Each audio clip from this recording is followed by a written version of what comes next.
안녕하세요. JD부정수의 소장 조동입니다. 오늘은 엔비디아 수출 제한했지만 나스닥은 상승이라는 주제로 말씀드리도록 하겠습니다. 2023년 6월 29일 목요일 시장입니다.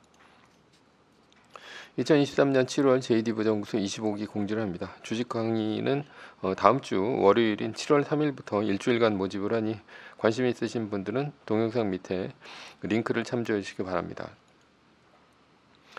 작은 돈 투자는 그냥 하시고 큰 돈 굴릴 때는 정확한 최신 버전 매뉴얼로 투자하시기 바랍니다. JD부정연구소 유튜브 멤버십은 영상 및 링크를 타고 가입하시면 됩니다. 뉴욕 마켓워치 중앙은행 촌재 4인의 인플레 걱정 채권 달러 올라가고 주식 혼조다라는 기사가 있는데요. 어제는 나스닥이 0.27% 올랐으나 S&P 500 지수는 0.04%, 다우존스 지수는 0.22% 하락하며 혼조를 보였습니다. 메인 이슈입니다. 엔비디아 수출 제한했지만 나스닥은 상승. 어제 시장에서 가장 큰 이슈로는 중국으로의 AI 반도체 수출 제재 소식입니다. 월스트리트 저널의 기사를 보겠습니다. 엔비디아는 첨단 그래픽 장치 A100 그리고 올해 이제 3월 업그레이드에서 내놓은 H100 칩의 중국 판매가 미국 정부의 제재로 어려워졌습니다. 그러자 성능을 낮춘 A800 그리고 H800의 칩을 제조해서 중국에 팔아왔습니다. 그런데 미국 정부가 A800, H800도 수출을 막는다는 얘기입니다. 미국 정부는 또 중국 기업의 엔비디아의 첨단 칩을 이용한 클라우드 서비스 제공하는 것도 틀어막을 방안을 검토 중인 것으로 보입니다. 이 소식에 엔비디아의 주식은 장 초반에 3% 넘게 떨어지기도 했습니다. 그러나 종가에는 1.81% 떨어진 채 거래를 마쳤습니다. 한때 3%까지 내리던 AMD도 0.2% 하락에 머물렀습니다. 왜 엔비디아는 오늘의 악재에도 불구하고 주가의 낙폭을 크게 줄였을까요?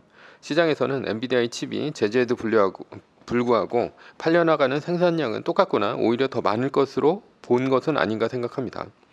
지금도 중국은 미국이 이미 금지시킨 엔비디아의 고성능 칩인 A100이나 H100 칩을 암시장에서 우회 수입하고 있습니다. 왜냐하면 엔비디아의 고성능 칩이 인공지능 서버를 돌리는 데 가장 효율적이기 때문이죠.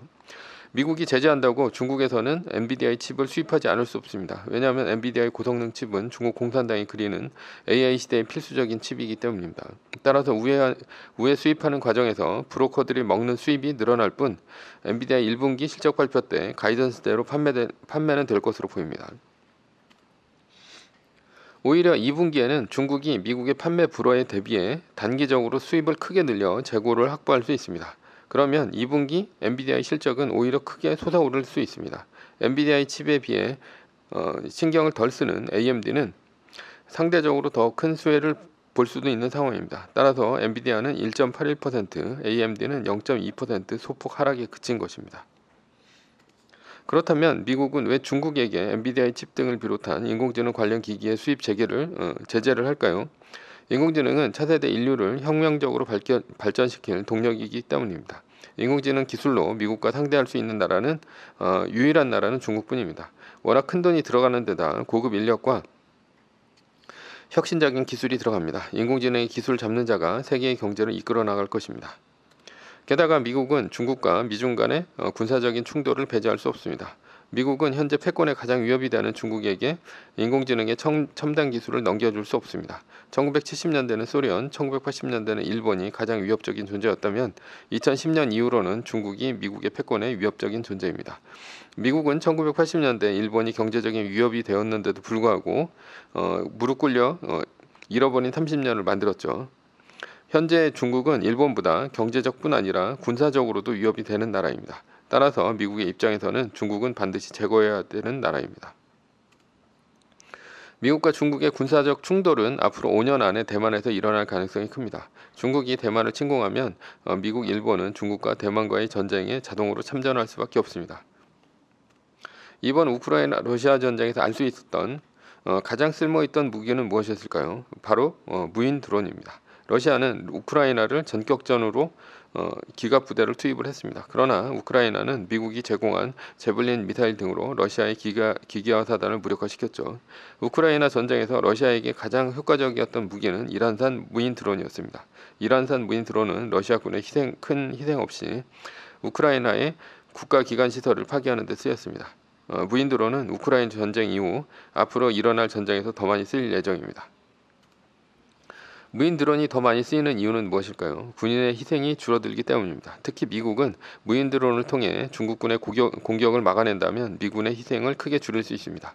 미국이 중국과 대만 전쟁에서 충돌했을 때 미군의 희생은 필수입니다.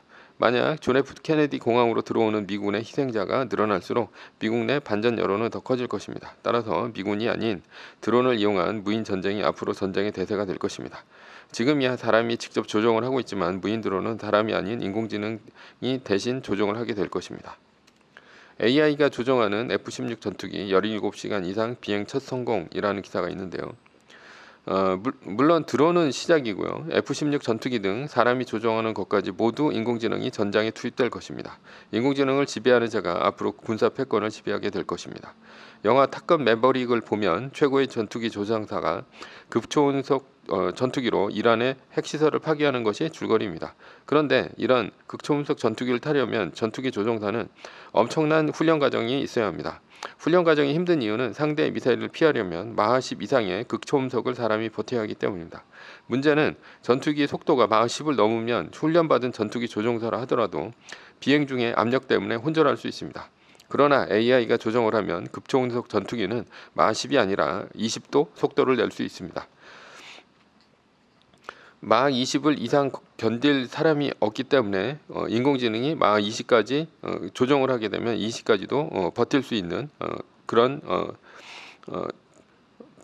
비행선을 만들 수도 있다는 얘기입니다. 따라서 더 강하고 더 빠른 전투기를 더 저렴하게 만들 수 있습니다. 사실 전투기보다는 무인 드론의 형태나 미사일을 AI가 조종하도록 만드는 것이 더 경제적입니다. 사람이 타는 운전석이 필요 없고 사람과 관련된 제어 장치가 필요 없어 훨씬 더 경제적입니다. 이런 미래의 군사적 충돌을 이유로 미국은 중국의 AI 개발을 막고 있는 것입니다. 앞으로 AI뿐 아니라 군사적으로 전용할 수 있는 기술도 미국은 중국에 들어가지 못하도록 막을 것입니다.